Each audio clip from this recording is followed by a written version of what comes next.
Sa loob ng pamamahay nga nitong si Hazel ay makikita natin kung saan tela, desperada at punong-puno rin siya ng frustration. Kinakausap niya ang larawan ng kanyang anak kung saan tuwang-tuwa pa siya habang lasing na lasing. Ayon sa kanya ay nagugis siya sa kanyang mga plano. Pinapangako niya na unti-unti niyang papatayin ang lahat ng pamilya ni Manuel at itong si Velma. Hindi niya nakayanan ang lungkot sa pagkamatay ni Jessica. Ang lahat ay isinisisi niya. Gayong kasalanan naman niya kung bakit namatay nga ang kanyang anak na si Jessica. Kapansin-pansin nga na tela wala na sa katinoan itong si Hazel. Sagad na ang kanyang kabaliwan. Umiiyak habang tumatawa. Hindi na maintindihan ang kanyang sarili. Sa kabila naman ng lahat, napipilitan lamang itong si Joselito na sundin itong si Hazel. Ngunit sa loob-loob niya ay hindi na maganda. Napakisamahan pa itong si Hazel at nakokonsensya na rin siya, lalong-lalo na at wala sa kanilang usapan na pumatay ng tao. Samantala isang araw ay mapapasugod itong si Andrea.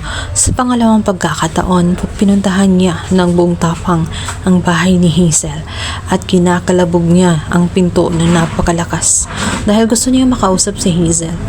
Naniniwala siya talaga na si Hazel ang may kasalanan ng lahat. At kahit na ayaw aminin ni Hazel at pinapalayas nga siya, at talagang nagpupumilit itong si Andrea na makapasok sa loob ng bahay ni Hazel. Umaasa kasi siya na may matutuklasan pa siya na ebidensya. Yun sa kanya, kung wala siyang tinatago ay bakit matatakot siya na pumasok siya sa loob ng pamamahay ni Hazel. Kaya naman walang nagawa si Hazel dahil mapilit nga itong si Andrea. Ngunit wala siyang makikita. Naroon nga sa loob itong si Joselito. Kanyang sinabi, ano nga ba ang tinatago ni Hazel sa loob ng kanyang bahay?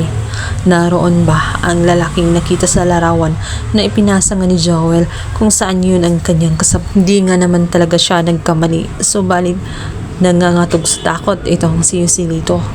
Kinakabahan siya ng gusto na baka nga ito na rin ang katapusan at malalantad na maging siya ay damay sa pagkamatay ni Joel. Muntik na nga silang mabisto kaya naman si Hazel ay talagang nagsisikap na makaalis na nga itong si Andrea. Lalo na nga tinulak-tulak at binalaan na huwag nang babalik sa kanyang pamamahay sapagkat hindi siya welcome doon. Bukod pa roon, sila ang may malaking atraso sa pagkamatay ng kanilang anak na si Jessica. Dito naman ay agad na ipaalala nitong si Andrea na kung namatay man ang kanyang anak na si Jessica, yun ay dahil sa kagagawa niya, dahil minamaltrato niya si Manuel maging ang kanilang bunsong kapatid na si Jessica. Kaya deserve niya ang magluksa, deserve niya ang mawala ng anak. Dito naman ay nagsimula ng magduda itong si Joselito matapos marinig ang usapan ng dalawa. Batid na niyang tela nagsisinungaling nga sa kanya itong si Hazel. Hindi pa man niya alam ang katotohanan dahil naniniwala siya sa mga sinasabi nga nitong si Hazel.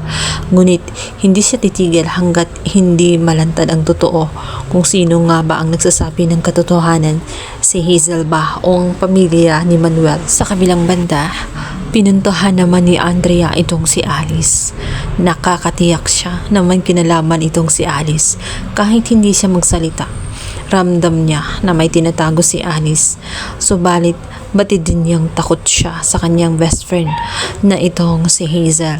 Ayon sa kanya ay panahon na para magsalita siya sapagkat matitiis ba niya ang kanyang kaibigan na nagawa na ngang pumatay?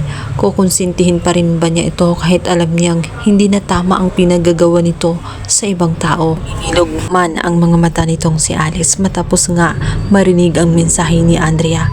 Gusto na niyang magsalita sapagkat nakokonsensya na rin siya. Subalit, takot na rin siya, lalong-lalo na at hindi na niya alam kung ano pa ang kayang gawin ni Hazel at hindi niya matansya, maaaring siya rin ang pagbalingan ng galit ni Hazel. Mangangamba din siya sa kanyang buhay.